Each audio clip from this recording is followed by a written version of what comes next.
Hello, and welcome to Hitchhiker's Guide to Humanity. Today, we're talking about shame, the masks we wear, and generational curses. You know, the light stuff.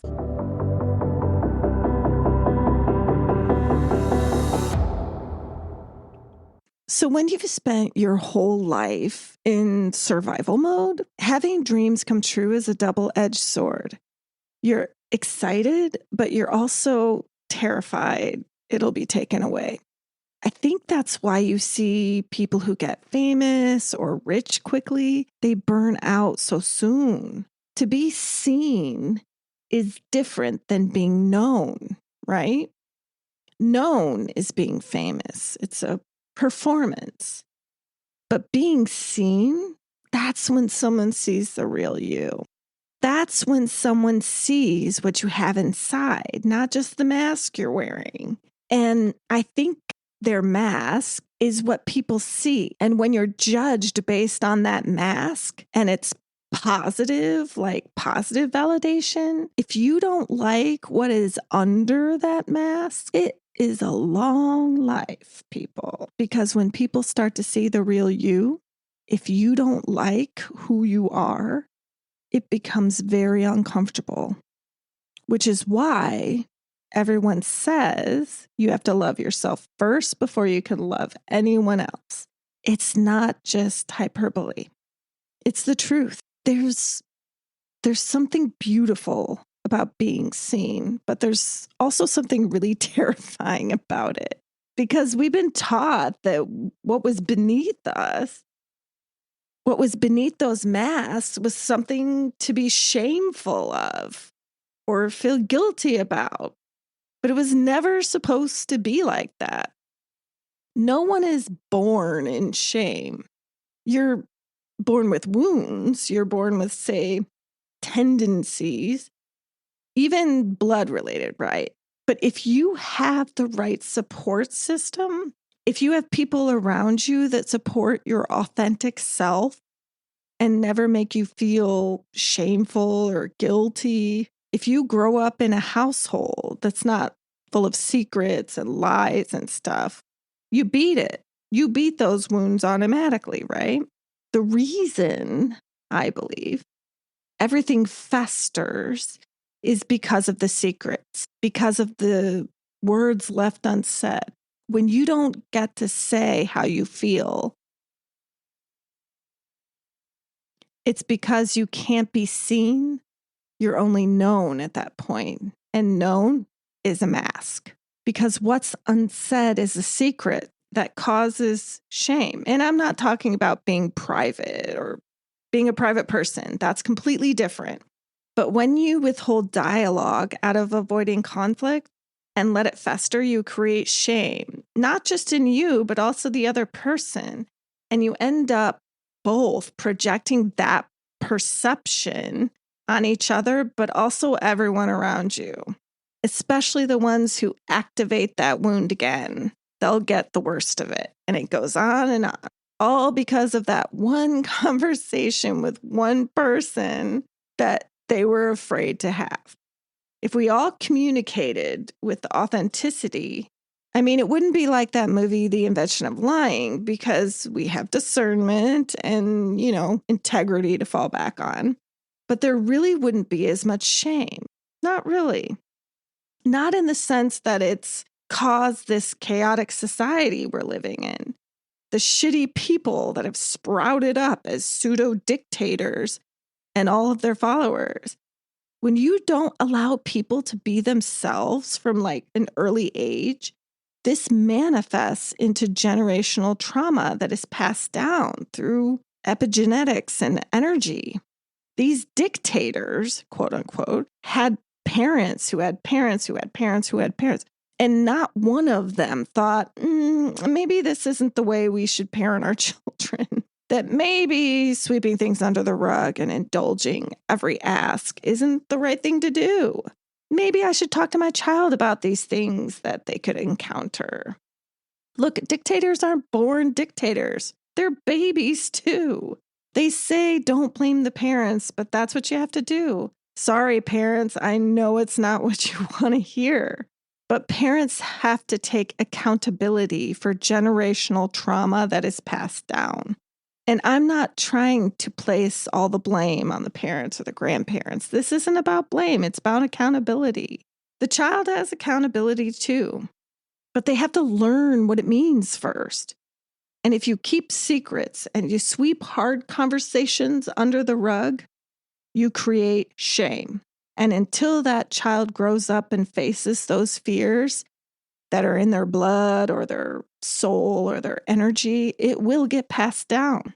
Luckily, the group alive today, yes, millennials, yes, Gen X, and I would also say maybe the early boomers, like the ones they're calling Generation Jones. I'm talking to you. You're the curse breakers. Multiple human generations will be helped, but also your soul family will be helped as you transmute your energy. Congrats! You got the Willy Wonka golden ticket. Yay!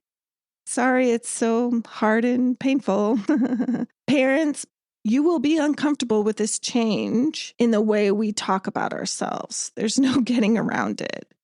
I know you can't always help when you have children. They just come and you're like, there's no manual. And there's not. But there's something inside you that says your intuition will tell you what's wrong and what's right. And everything else will be forgiven, right? My therapist said one time, and this is so profound to me, it is not the harmful act that causes the trauma. It's the response afterwards. Woo! I'll give you a moment on that one because that changes a lot. That perspective, it really helped me personally kind of look at it in a different way. So, were you supported? Were you talked to? Or was whatever it is that happened covered up like a dirty little secret because they didn't want to talk about it because they felt shame? They felt responsibility in some way. When I grew up, and many of you listening, I'm sure, you didn't talk about your feelings. We kept them tight inside a little ass box, and it probably has recently started to come undone. This next part could cause some emotions. So I'm going to add a content warning, disclaimer, I'm not a licensed therapist or doctor. Please use your discernment. I am an energetic healer, and we're going to go a little deep into the chasms of shame. There's talk of sexual abuse, physical abuse, unaliving yourself, but I will bring you back out of that cave, okay? If you're not ready, skip to the next chapter or end it here. I completely understand. I'll give you a moment. Okay, so let's say something happened to you.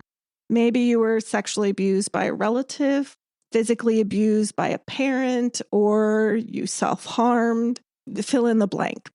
And let's say your parent or guardian, if they're not at fault, maybe a teacher or counselor sits you down and asks you, what's wrong? I could tell something's wrong. Do you want to talk about it? Ugh. I could feel us all cringing because we're like, that sounds terrible. I don't want you to talk to me about this. I feel you. I hate this shit too. I really do. But let's say they did it with grace and they're gentle. Maybe they even make a joke to get you to laugh. And they make you, most importantly, feel loved and safe. So you end up telling them what happened to you because it's been affecting your life and you're a little kid and you've been wearing a mask of shame, smiling on the outside, dying a little on the inside. And you didn't even know it. That mask is siphoning off your energy and replacing it with a little negative voice in your head that says you're not good enough, you suck, you should hurt yourself because you don't deserve to be here. And this wonderful adult says back to you, I believe you that this happened. Whew. First, let's take a moment to acknowledge that this person believed you and didn't make up excuses for someone else. That alone is monumental. Because I don't know about you, but there are a lot of people who tried to speak up and they weren't believed, okay? Or even worse, someone doubled down. So let's say they took it a step further, this adult. I'm so sorry this happened to you. You didn't deserve that. What can I do to help? Or something of the sort. Basically, you're listened to, acknowledged, they empathized with you, and they asked what they can do to help. Ooh, seems small and insignificant when you think about it in the scheme of things, but it's massive as far as trauma goes. And maybe you say back to them, I don't know, but I feel better. Maybe you're confused as to why you feel better. But for a moment, that burden that you've been carrying is out in the open. Someone else knows. You may be thinking, they believe me. That energy that comes from that conversation is so fucking powerful, even if it's just one person who believes you.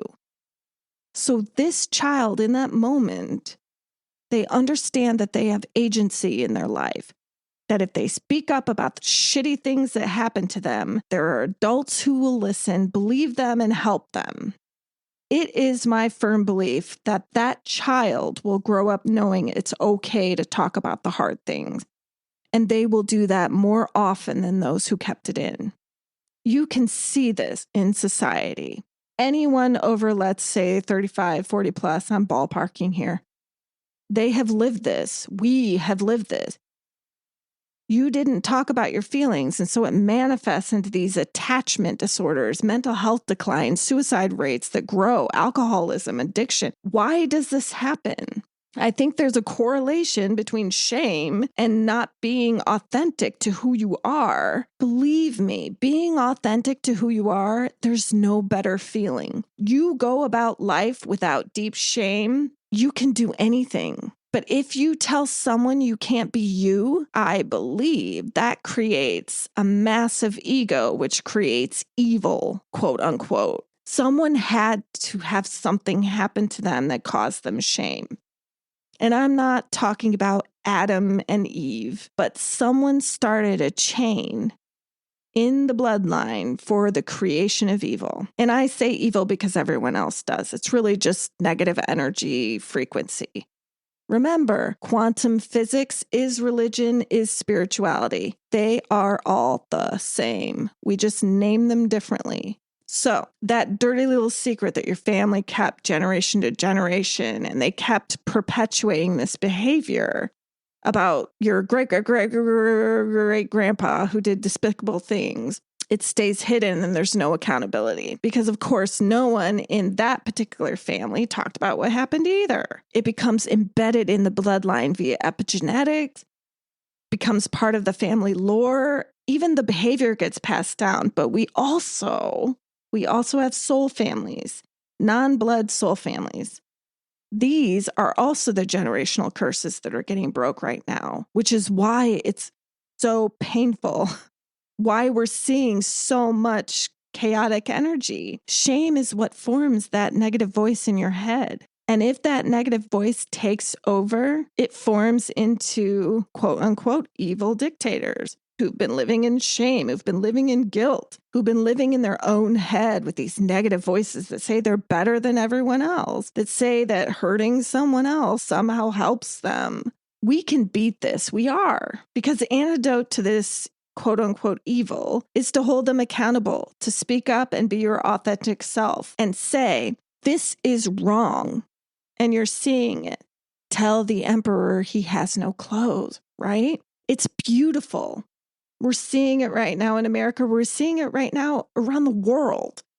This will shift us into a new consciousness, and it all could have been prevented if one little secret hadn't been kept. Whatever that was that created this shame that was passed down, which created evil, which created basically all this energy.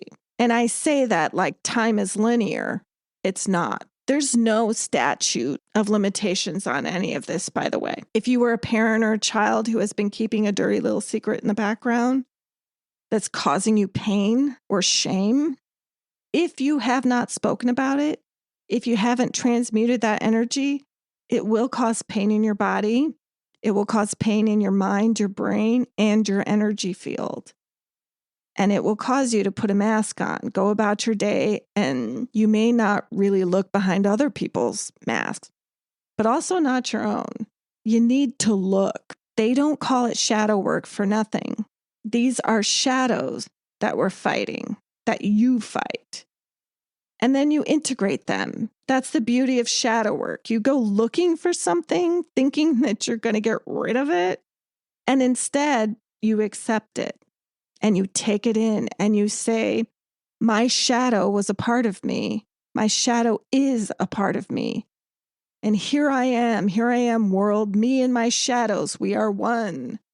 Light doesn't mean there's no dark, okay? Shadows belong with light. It'll never be gone. If you haven't had this validation, if you haven't had a conversation that you need to, maybe there's a separation of the physical realm. Someone has passed.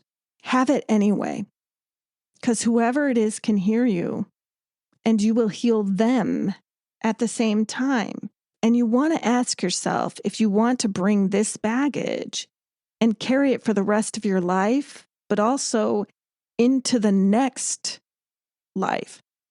In the darkest times, we find the light. Until next time, peace and love to you all.